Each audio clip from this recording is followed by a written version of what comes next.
Thursday, April 27th, 2017, Monaco 64, home of alternative economics and contrarian views. I don't really have a subject to talk about in particular this morning, but I want to talk about distractions, war, markets, geopolitics, politics, everything really. And why? Well, because I think it's important to try to explain what I think is happening. I know I don't own the truth. I know I'm just a little guy amongst billions of people, and I'm not, in a position of power or anything. But I think people, in my opinion, get distracted so much.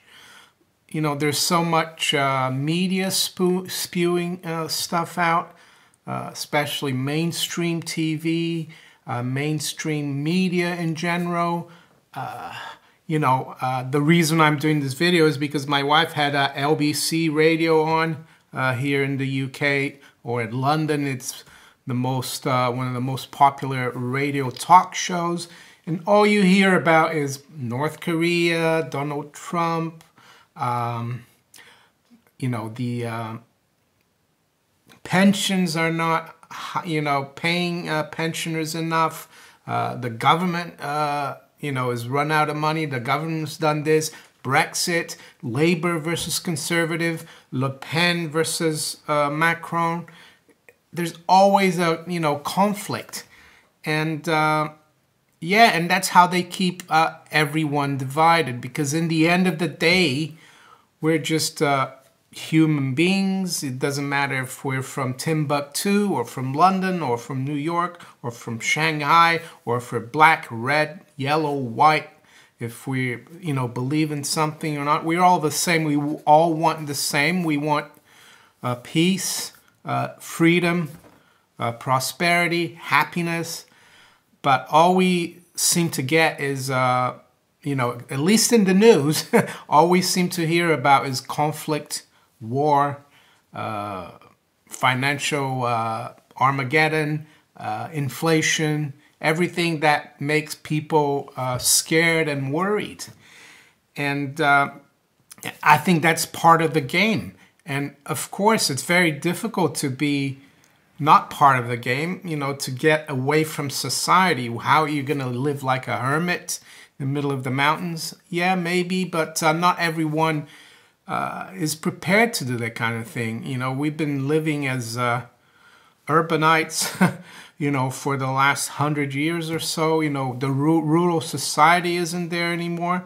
So it's very easy to say, oh, you have to get away, move away, but it's difficult. So in my opinion, the best thing to do is to try to have an open mind, use common sense, and follow the money. That's the whole thing. And learn about money. And why do I always talk about money, gold, and fiat money, silver? Because it's what keeps our modern society going.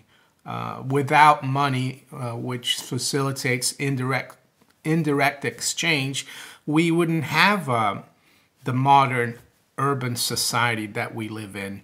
So we need to see what's going on with the money. It's the most important commodity. And looking into that, I think, is more important than listening to politicians, listening to the media, because they don't really look at the nature of money and what it really is. But aside from that, there's a couple of books that I think would describe exactly what's going on right now. We're seeing a lot of saber rattling everywhere in the world. Syria, North Korea, Russia.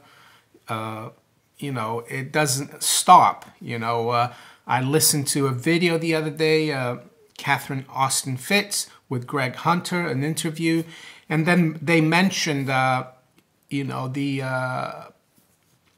General Wesley Clark, when he went, he did a program about in 2005 or something, or 2006. He gave an interview to Democracy Now! And he said that right after 9/11 that the Pentagon and the neocons already had a plan to invade 7 countries in 5 years. And I've talked about this in previous videos that I've done. And I think that's exactly what's going on now. Bush and Obama didn't do a great job. They still got, a lot of the countries that they're supposed to take out are still there. Syria, Lebanon, Iran, North Korea wasn't on the list, but I think it's on the list now. And it looks like it's all go again, the neocons. Even though, Trump won and he was against the neocons, it looks like they've basically taken over the government in the U.S. I've even read now that in the FT here, it came out overnight, Trump decides not to withdraw from NAFTA, the North American Free Trade Agreement. He said he was going to scrap NAFTA. So, yeah, very disappointing what's happening to Trump. He's doing exactly the opposite of everything he promised.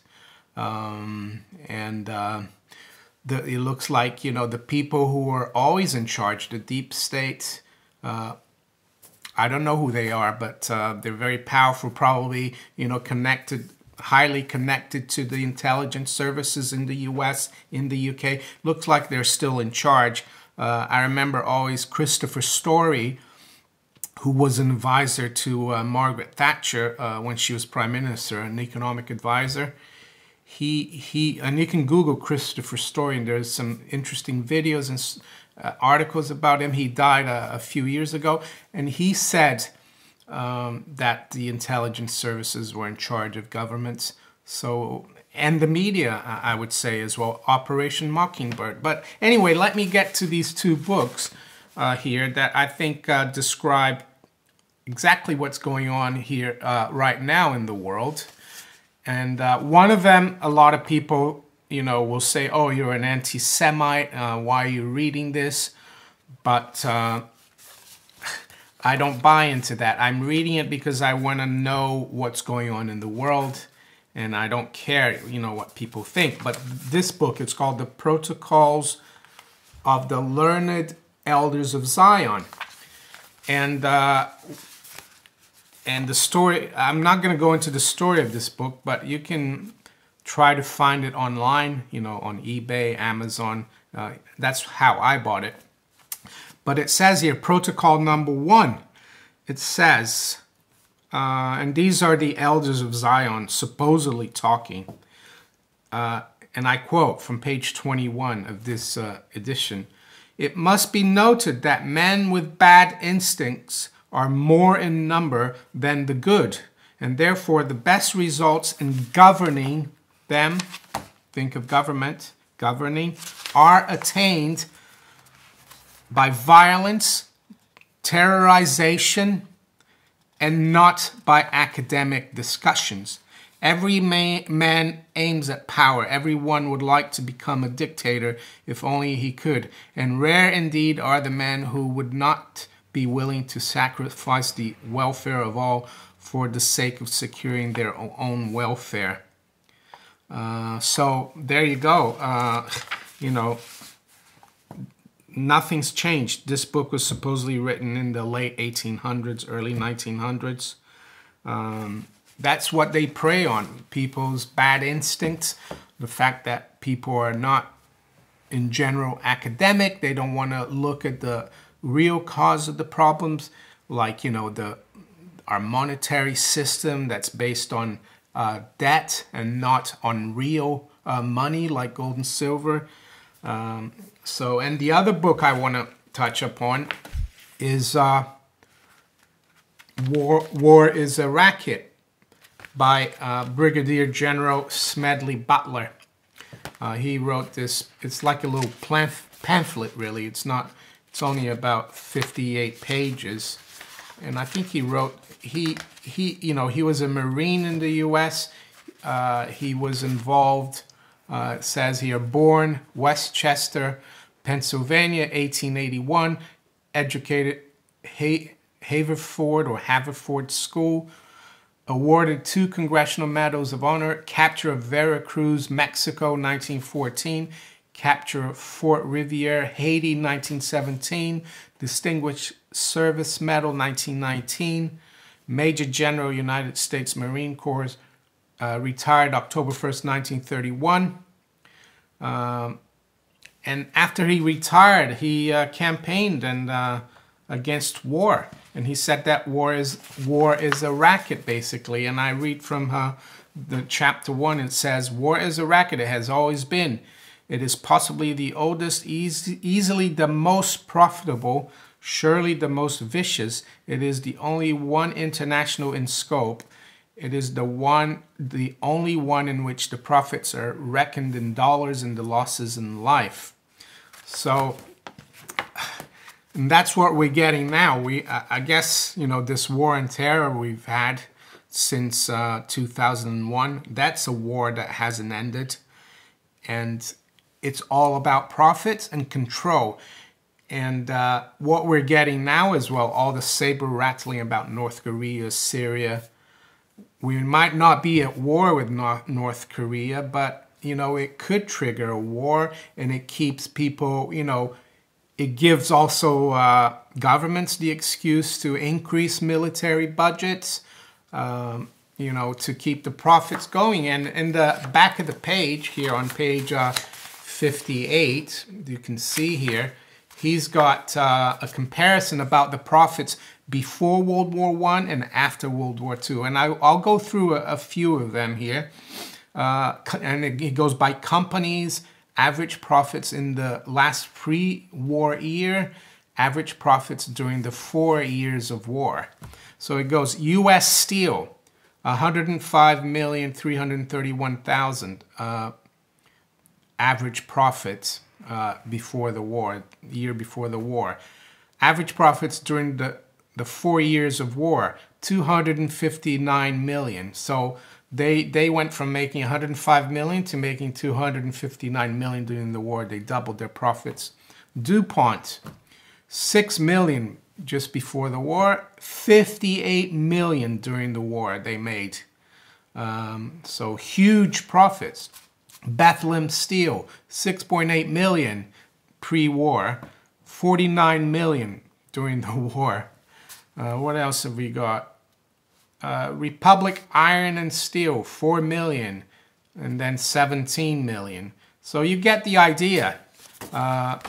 It's profitable, and someone else said, I forgot exactly who, that war is the health of the state. They need to keep people scared, the public scared, so they can do, you know, so they can implement policies that during peacetime they wouldn't be able to because they're too outrageous. An example, and I think this is the worst of them all, this is what set up the last 100 years, is when World War I started in 1914, all the major European powers, not right away, but a year or two after the war started, they went off sound money or the gold standard. They started printing money, fiat money, and it's been, you know, downhill ever since. You know, we've had a century of huge wars, inflation. So that's why it's so important for people to understand money and what it is. And I've made videos before, and I'm not going to talk about it here now, about the nature of money, but I recommend a book by Murray Rothbard, an Austrian school economist. It's called What Has Government Done with Our Money? And he's talking about the U.S. government, but you can apply that to every other government on the planet. And he explains that, you know, pretty clearly. So you can find that, just Google Murray Rothbard, What Has Government Done with the Money? You can find that book probably on Amazon, on Mises.com or Mises.org. So yeah, what about the markets, precious metals? Yeah, we've seen in the last, since Monday, after the French election, the precious metals have been hit. The dollar has rallied strongly against the yen, which is a signal of more risk-taking. What else? Precious metals, yeah, disappointing, but I think it's one way to be your own individual, to stay independent of big government, not to finance their operations. I know one individual won't make a huge difference, but if we multiply the way we think in thousands, maybe millions, who knows? But one thing I like to talk about the precious metals, and I'll touch upon the mining shares, because they haven't been doing that well. But if you look back since December, for example, the HUY gold index has gone from 163 and middle of December, that was the bottom, and right now we're at 192, but we have come off from the highs around 221, but it's still up since December. And I've read an interesting article in King World News, and it says here is a look at a major surprise in the gold and silver mining shares. And basically it's talking about how sentiment is extremely pessimistic for the mining shares, for the GDX, the GDXJ. These are ETFs similar to the HUY, and they're at the bottom, the sentiment, excessive pessimism, and we're still doing quite well relative to December. So that's positive. So I think for the mining shares, they're showing that, we could be turning around. Bullion, as I said, in my opinion, is the best way to be your own central bank. So if you can, keep stacking gold, physical gold and physical silver, cryptocurrencies as well. So yeah, that's what I wanted to talk about. A lot of distractions. We need to keep our eyes on the ball and ignore all the distractions and do what's best for you, your family, and don't buy into all the propaganda. Don't, buy into the division, because that's what they want you to do. They want to keep you on their side. So they say, this guy's bad, so you got to support us. So if you enjoyed this video, give me a thumbs up, share it far and wide, subscribe to my channel if you haven't yet. And if you like to donate to the channel, there's some links below in the description. And I'll talk to you later. Take care. Bye.